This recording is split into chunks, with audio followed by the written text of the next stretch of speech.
Hey everyone, welcome. Today we are tackling a really complex topic, addiction. And we're going to be looking at it through a specific lens, diving into the ideas behind a faith-based approach to recovery and, how it frames the whole problem and the path to healing. So let's just jump right in with a big question, one that a lot of us probably wrestle with when we think about addiction. Is it really just a bad habit that needs to be broken? Is it just a matter of willpower, of changing your behavior? Or is there something much deeper going on? All right, so here's a quick look at where we're headed. First, we'll contrast two different ways of looking at addiction. Then we'll get into why just focusing on behavior, well, it might not be the whole story. From there, we'll explore this really interesting idea of addiction as a search for refuge. And finally, we'll talk about what the path to healing and finding a totally new identity looks like. Okay, so to get started, it's really helpful to know that there are basically two fundamentally different ways of seeing this whole problem. Okay, so check this out. What's so fascinating here is how it breaks down these huge philosophical differences. On one hand, you have the more traditional or secular approach, which often sees addiction as a medical issue, right? A neurobiological brain disorder. But then the faith-based view comes at it from a totally different angle, framing it as its spiritual problem, like a separation from God. And you can see how that one shift, man, it changes everything, from how someone sees themselves to what even motivates them to get well.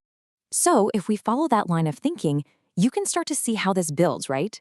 If you believe addiction is fundamentally a spiritual problem, then it stands to reason that just trying to manage the outward behavior, well, that's just not going to cut it. It's an incomplete solution at best. This image really gets to the heart of it. The idea is that all the outward stuff we see, the substance use, the compulsive behaviors, that's just the tip of the iceberg. It's the shattered surface. The argument here is that the real problem, the root of it all, is way down deep, inside a person's heart. And this is so important. This viewpoint argues that if you only focus on the behavior, you completely miss the function of the addiction. Think about it. People turn to these things for a reason. They're trying to quiet shame or deal with incredible distress or just find some sense of safety. And if you don't address those deep, powerful drivers, what happens? Well, a person might just end up swapping one addiction for another, or they'll eventually relapse. This quote from Jeremiah, wow, it just perfectly captures the central metaphor here.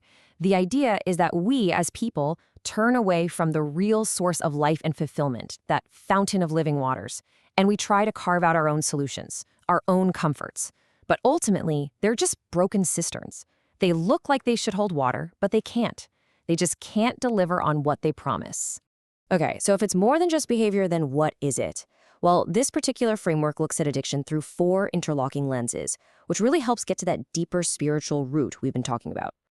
So, these four lenses are refuge, worship, suffering, and something called covenantal disorder. Now, that last one basically just means a break in our relationships with God and with other people.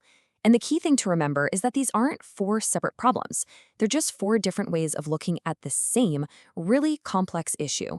So let's unpack these a bit. Okay, first up is refuge. The key idea here is that the addictive behavior is actually doing something for the person. It's serving a purpose. It's like a counterfeit safe harbor, It's the place a person runs back to again and again when they feel overwhelmed, because they think they'll find comfort and protection there. Next, we have the worship lens, and this one really reframes the whole problem. It says this isn't just a bad habit, it's a worship disorder. It's about disordered love. It forces us to ask the question, what does a person's heart really love, trust, and serve above everything else? From this perspective, addiction is actually a modern form of idolatry. And then there's the suffering lens. This is so critical. It recognizes that a huge amount of addictive behavior isn't just about seeking pleasure. It's about escaping immense pain. We're talking about fear, trauma, loneliness, deep shame. These are incredibly powerful drivers. And this perspective makes it clear. You can't bring real, lasting healing if you don't sit with a person in their suffering, instead of just condemning what they're doing. So when you start to see the problem in this way, not as a bad habit, but as this search for a false refuge rooted in disordered worship and deep, deep suffering, it naturally leads you to a totally different path for healing. It's a path focused on spiritual restoration from the inside out. Right, so this path to recovery is often built on these core spiritual principles that are all about reordering the heart. And it's so much more than just accountability, right? It's about confession, bringing secrets out into the open. It's about surrender. letting go of that illusion that we're in control. It's about forgiveness, to deal with that crushing guilt and shame. And of course, you can see that community and hope. They're absolutely essential pillars here. There's a saying that addiction is a disease of isolation. And if that's true, then the antidote has to be connection. And we're talking about something that goes way beyond just a support group. It's about finding real, deep relationships in a community, a place where you can find accountability, for sure, but also genuine encouragement, a real sense of belonging.